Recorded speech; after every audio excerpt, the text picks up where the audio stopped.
చంద్రబాబు నాయుడు గారు తన చేతగానితనాన్ని తానే ఇండైరెక్ట్గా ఒప్పుకున్నటువంటి పరిస్థితి. నిన్న జగన్మోహన్ రెడ్డి గారు ఏదైతే నవరత్నాల్లో భాగంగా ప్రతి పేదవాడికి పక్కా ఇల్లుండాలనేటటువంటి ఆలోచనలో భాగంగా 31,19,000 మందికి ఇళ్ల పట్టాలిచ్చి ఇల్లు కట్టించేటటువంటి కార్యక్రమానికి శ్రీకారం చుట్టారో దానిలో భాగంగా 9 లక్షల ఇళ్ల నిర్మాణం ఆల్రెడీ జగన్మోహన్ రెడ్డి గారు ఉన్నప్పుడు పూర్తయింది.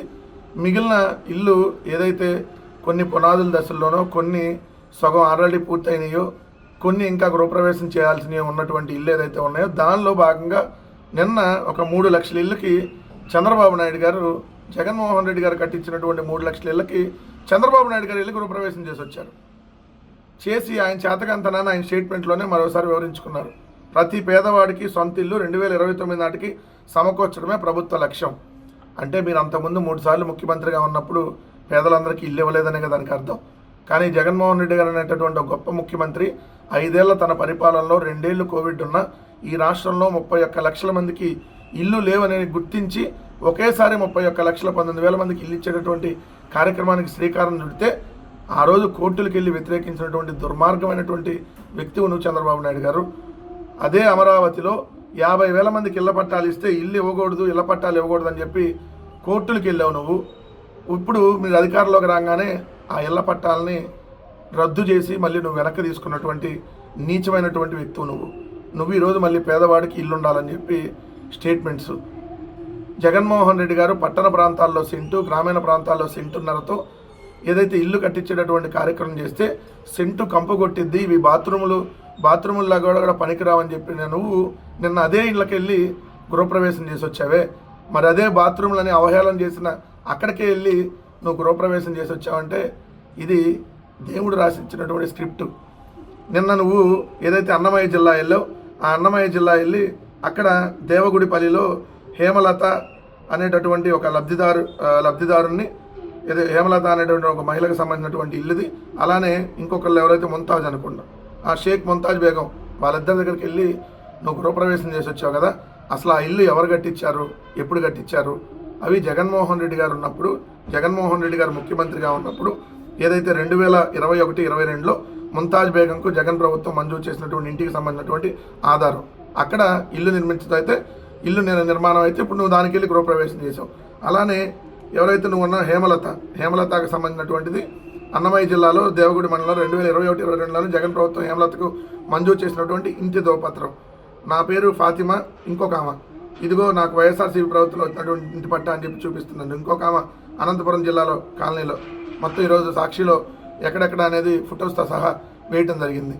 మొత్తం ఈ 3 లక్షల ఇల్లు ఇప్పుడు నిన్న నువ్వు ఓపెన్ చేసినటువంటి ఆ 2 గృహప్రవేశం ఏదైతే చేసావో అవి 2 కూడా జగన్మోహన్ రెడ్డి గారి ప్రభుత్వంలోనే. అలానే 3 లక్షల ఇల్లు నిన్న నువ్వు ఓపెన్ చేసినవి కూడా జగన్మోహన్ రెడ్డి గారి ప్రభుత్వంలో ఏదైతే నిర్మాణం అయినటువంటి. మళ్ళీ నువ్వు అక్కడికి వెళ్ళి టిట్కో ఇళ్ళకి సంబంధించి తప్పుడు ప్రచారం చేసేటటువంటి కార్యక్రమం అక్కడ చేశావు. టిట్కో ఇళ్ళకి సంబంధించి జగన్మోహన్ రెడ్డి గారి ప్రభుత్వం ఉన్నప్పుడు 1,43,600 మంది నిరుపేదలకు ఉచితంగా టిట్కో ఇల్లు ఇచ్చింది. మిగిలిన లబ్ధిదారులకి 50% వాటా తగ్గించింది. ఏదైతే మీరు ఏదైతే టిట్కో ఇళ్ళకి హంగామా చేశారు ఆ రోజు ఏదో నిర్మించేస్తున్నామని చెప్పి, కానీ 88 పట్టణ స్థానిక సంస్థల పరిధిలో అలానే 163 ప్రాంతాల్లో G+3 విధానంలో 2,62,212 టిట్కో ఇళ్ల నిర్మాణాన్ని జగన్మోహన్ రెడ్డి గారి ప్రభుత్వం చేపట్టి 1,43,000 మంది 1,43,600 మందికి ఉచితంగా ఇచ్చారు. అలానే 2024 ఎన్నికల నాటికి రాష్ట్ర వ్యాప్తంగా 1,00,000 ఇళ్లను లబ్ధిదారులకు అందించి మరో 77,000 ఇళ్లను 90% పైగా జగన్మోహన్ రెడ్డి గారి ప్రభుత్వం పూర్తి చేసింది. 300 చదరపు అడుగుల విస్తీర్ణంలో 1,43,600 ఇళ్లను ఉచితంగా ఇవ్వగా 10,303 కోట్ల రూపాయల మేర ఏదైతే పేద ప్రజలకు లబ్ధి చేకూర్చేటటువంటి కార్యక్రమం చేసింది. అదేవిధంగా మీరు వసూలు చేసినటువంటి డబ్బులను 500 కోట్లు తిరిగి చెల్లించి 250 కోట్లను ఏదైతే చెల్లింపు ప్రారంభించి 250 కోట్లు ఆల్రెడీ వెనక్కి ఇచ్చింది. 365 చదరపు అడుగులు 430 చదరపు అడుగులకు గత టీడీపీ ప్రభుత్వం 50,000 లక్ష చెల్లించాలని నిబంధన పెడితే దాన్ని 50% జగన్మోహన్ రెడ్డి గారు అన్నప్పుడు తగ్గించారు. ఈ 2 యూనిట్లకు గాను 1,18,616 మంది పేదలపై 482 కోట్ల భారం తగ్గింది. ఇలా జగన్మోహన్ రెడ్డి గారి ప్రభుత్వం పేదలందరికీ దాదాపుగా 35,000 కోట్ల రూపాయలు ఇళ్ల నిర్మాణానికి సంబంధించి నార్మల్ ఇల్లు కానీ ఏదైతే టిట్కో ఇల్లు కానీ మొత్తం ఇండిపెండెంట్ హౌస్లు, అవి సెంటున్నర స్థలంలో ఇండిపెండెంట్ హౌస్లు, అవి ఎంత అద్భుతంగా జగనన్న కాలనీలు 17,505 జగనన్న కాలనీలు నిర్మిస్తే నువ్వు వెళ్ళి కలరింగ్ ఇచ్చుకుంటా అక్కడ ఫోటోలకు ఫోజులు ఇస్తా నువ్వేదో పగలు తీసినట్టుగా నువ్వు మారవా చంద్రబాబు నాయుడు? నీ జీవితం అంతా ఇంతేనా? పక్కనాడు ఇవన్నీ కొట్టేయటమేనా? క్రెడిట్ చోరీ అనేది అందుకనే పనేమో జగన్మోహన్ రెడ్డి గారిది, కష్టమేమో జగన్మోహన్ రెడ్డి గారిది, పబ్లిసిటీ ఏమో నీది. అన్నిట్లో అంతేగా. సచివాలయాలు, రైతు భరోసా కేంద్రాలు, హెల్త్ క్లినిక్లు, లేదంటే అమ్మ ఒడి, లేదంటే రైతు భరోసా, లేదా వాహన మిత్ర, నాడు నేడు స్కూల్ అన్నీ జగన్మోహన్ రెడ్డి గారు ఏదైతే ఆయన కష్టం, నువ్వు మాత్రం క్రెడిట్ అంతా నువ్వు కొట్టేయాలనేటటువంటి పబ్లిసిటీ ఆ 2 దినపత్రికలకి ఎటు సిగ్గుసరం ఎటు ఉండదు, మీకు అంతకంటే ఉండదు.